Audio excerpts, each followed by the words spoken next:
Hey guys, Jordan here. Welcome to this video where I'm going to explain and go over my new mod, Secret Society, which adds secret societies into the game, kind of like like the Freemasons or whatever. Although this mod I created it for myself for my own gameplay because I wanted something fun and immersive to do, and it adds a lot of political and intrigue based features into the game, which allows you to not you don't have to expand and become a king of a region. You could stay a lowly old Irish count, yet have massive reach and control and influence over the world. Um, Basically, what this does is you can it adds a custom secret society into the game. It doesn't add Freemasons or pre-existing ones. There is no rival secret societies quite yet. It just allows the player to create one for now. But basically, what you're able to do is have independent people who aren't your league, your vassals or other, like the King of England or whatever. You can get them to be a part of your secret society and have control and tell them to expand or join wars. You can even uh, take independent archbishops or any archbishop, for example. You could take this bishop here and push their claim on the papacy and replace the pope with one of your own members. So there's a bunch of different, and if the pope is a member of your secret society, you can get them to excommunicate people, tell Catholic leaders to end wars that they have. You can even get them to call a crusade if as long as the right, as long as the global flag of allowing crusades have happened and that current pope hasn't called a crusade yet. So basically, how you create a secret society in the first place is you have to have a three-way friendship. You have to have two friends. So I'm cheating right now, but how you have to get three friends. Okay, let me restart that. You have to have three friends. How you can get someone to become a friend is through normal things, or I added this nice diplomacy feature, which allows you to send letters. It's the same way that you control your secret society, but it's through secret letters. So it opens this nice window. So we can send a letter now to the Duke of Canascia. And we can send nice letters here or insulting letters to like get him to increase our opinion or whatever. But there's a request letter that we can ask him to become friends. Now, in this menu option, this option won't pop up for you if you don't have a secret society. So don't worry. Basically how this option to become friends is based off of if you have similar traits or not. It's not just opinion. It's based on if you guys are compatible. Like if you're both just, or if one's deceitful and one's honest, there's a less of a chance of them becoming friends, etc., etc. So we can try to make this gentleman become our friend. Look at that. He listened to us. He became our friend. We can even go ahead and try to make the King of England our friend. But here's what's interesting. The letters are cooldown based. But this option to attempt to befriend that I added is based off of opinion only. So you can either try to befriend people based on their opinion, and it has a year cooldown, or you can try to send them a letter once a month trying to convince them. But if they deny your friendship, it lowers your opinion and makes it harder to become a friend with them. So we'll be able to send another letter here in a second. And even if he denies us, I'm going to cheat and just make him our friend anyways. Because I want to show you this feature. So we can ask him to become a friend. See, now our chances of him becoming our friend is lower. And it's because we're a count and he's a king. That has a huge effect on whether someone will become your friend. So starting your secret society, it's better to choose people around your similar rank, because anyone who's higher than you, or if it's your liege or anything, they're less inclined to become your friend because you're just a lowly old count. But we can try and see what happens. Look at that. He became our friend. Check that out. How about that? So we have 2 friends now. Now, in order to get this secret society to start, is we need both of these gentlemen here to be friends of each other. So how we're able to do that is we can introduce a friend to them. So if you notice now, we introduced our friends and all 3 of them. So now all 3 of us are friends. So what will happen now is this nice window will pop up now that I have powerful friends. You and your titled friends were sitting and enjoying themselves after a hearty meal at your court. You have always joked and mentioned the fact of how if you and your friends secretly work together for each other's benefits. It had always been a possibility, but no one has put effort towards making such a secret political union. Then it hits you. You bring up how you know it would ultimately benefit both their lands and their families if you and your friends made a pact right now to secretly work and protect each other, regardless of liege. First, we must invite them to a serious meeting to discuss the goals, purpose of this new secret society. So we invite them to join us. So it looks like right now that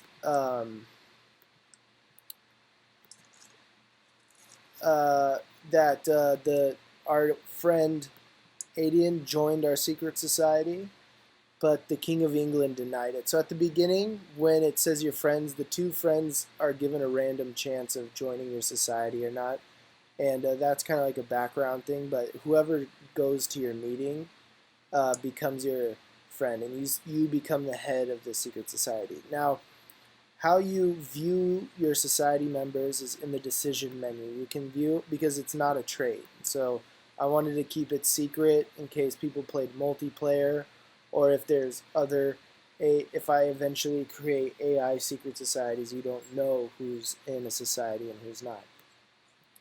So you use the decision menu to view who's part of your secret society. So as you can tell, landed members is our friend King Aed of Conchka. It'll show unlanded members and then dynasty members of your faction. Now this pops up. So basically, if one of your members or one of your own children reaches the age of 20, you have the ability to introduce them to the society. You can still invite them by letter, but this allows you to induct them. You would especially want to do this if it's the heir. So he dies, you always have influence over that particular region. So yes, we want to make his son an heir part of our secret society. Now that we're the head of a secret society, is once a year, every member will pay dues to us, which is about, I believe it's 50% or 25% of their yearly income or something goes to you as a secret society. And so you not only get money from all the members you have a part of your secret society, but you also get their yearly dues. And what you can do now is we can have an option to revoke their society membership, but this makes them really mad and a scorned member. So you want to be sure not to do that. And the other thing is too is any member that gets to -50 opinion of you will leave the secret society. So you always got to upkeep, make sure that your society members like you. And how you can do this is through instead of just sending them a letter, you can send them a secret letter. Now, sending them a secret letter gives you different options. You have options of regarding their realm. So we can command them to expand. So what this does is, as you can see, is it picks a random nearby land and they get a claim and expand on that land. And so if you notice, now this gentleman here is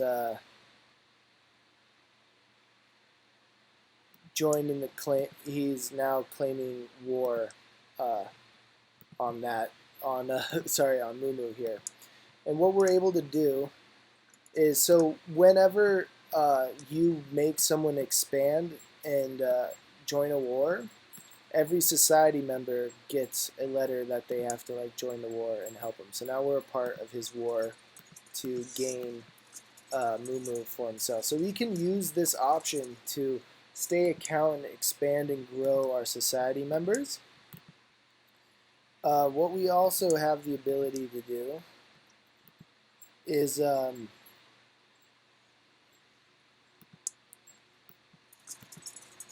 going to want to go help him. We'll wait for a month to go by.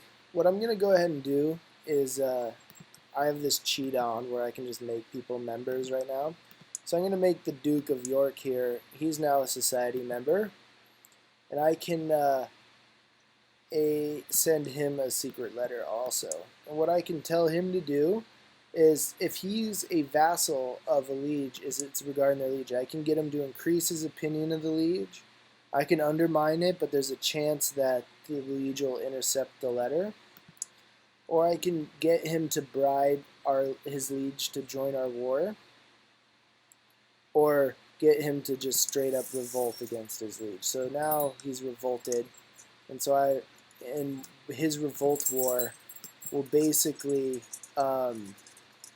just dethrone whoever is in charge there. Now, like I said, another one of the options was if this gentleman here, he's our member, is a landed prince bishop or archbishop. So it can't be just a regular bishop. They have to have land, and they have to be a member of your society. And you have to have at least 500 prestige, which we'll give ourselves here. You can push their claim on the papacy. So what this has done now is this character has now claimed independence. He's claimed himself as an anti-pope, and he's going to go replace him as a pope in a war. And so you're able to, as a secret society, kind of forcefully put in place your own pope should you want to. Or you can try to use your influence around here to try to get a cardinal in there and eventually make one of your society members your own pope. This allows you to, even as a family member, you could give one of your sons a bishop and then give him some land and then push his claim on the papacy. So what this will do is, yeah, it'll make that person pope. Now, if we make the pope a member right now, even though he's at war, what we can get him to do is we can send a secret letter to the pope regarding the papacy. We can get him to claim land nearby. So now the pope has declared war, and he's going to try to take the Duchy of Tuscany. So it kind of gets the pope to expand and take more land around Italy. You have the ability to do that, and so the pope can get bigger and stronger, and you can influence him that way. Now, another feature is you have the ability to send and control people who aren't landed, who are part of your secret society. So what I'm going to do is I've got my half-brother here. I'm going to make him a member, and there's an option to invite family member to the secret society. So it's been a year. I get to accept dues from them, and they get negative opinions for 10 years. So it builds up negative opinions, so you always got to help people. So if you're not doing anything to help them or boost your influence with them, they're going to, over time, get more and more angry at the fact that you aren't helping them. So what we can do is, with unlanded secret society members, is we can have this option inside of here to prepare this member to move. So we have to do this first before we do anything. We have to inform them that they're going to move. It's just part of the functionality of the mod. And what we're able to do is send them to any location we want to. So we can move. Now we click where we would want, what court we want to move them to, and we can move him to this court. So now he's at this court of King Philip of France.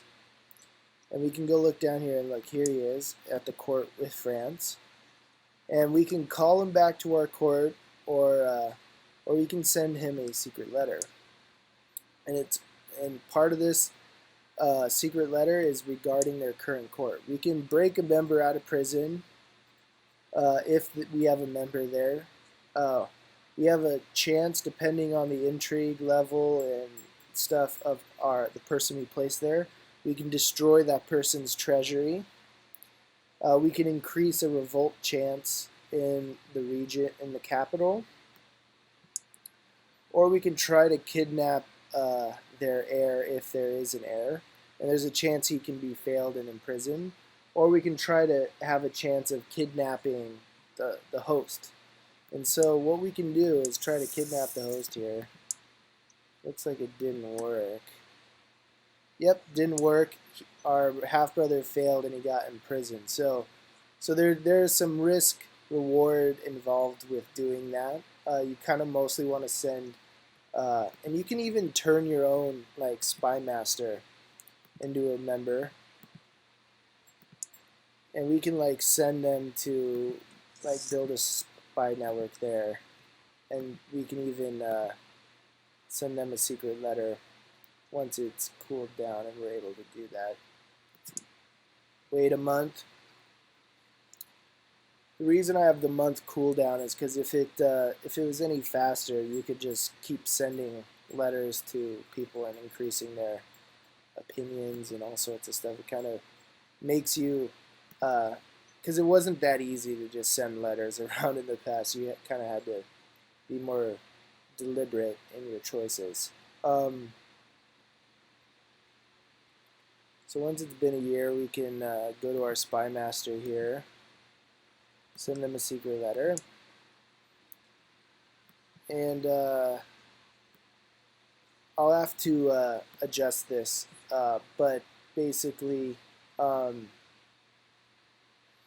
there by the time you'll play it, there will be an option there, but it basically is the similar one to preparing an unlanded member and moving them.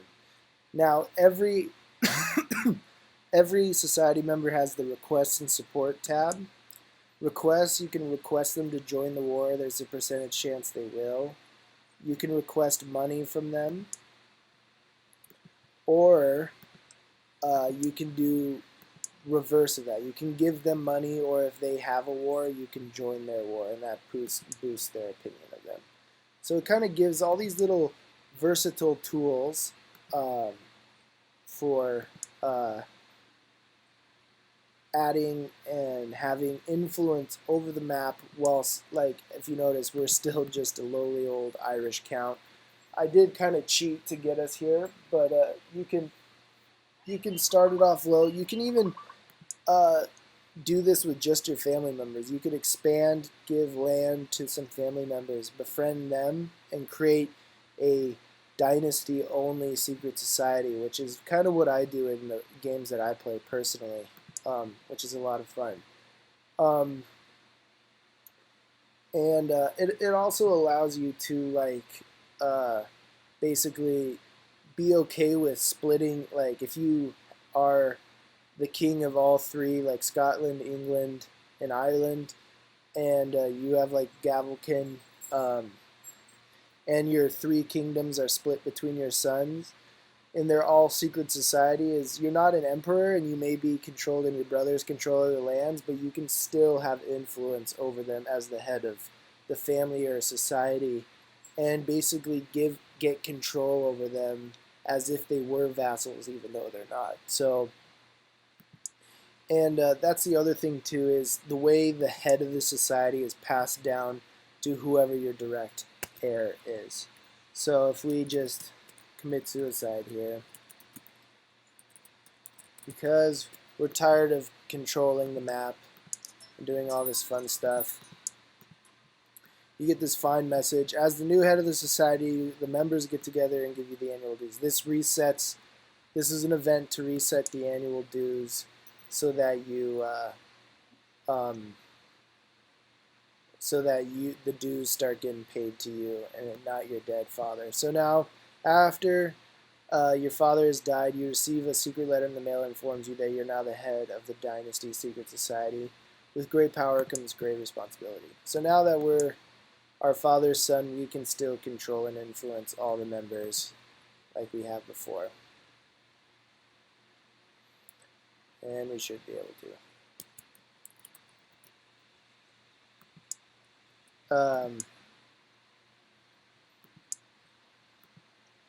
Yeah, here we are. So there we go. That's basically it. This mod is, I'm sure if you keep pushing it and messing around, there's certain things that work and don't work.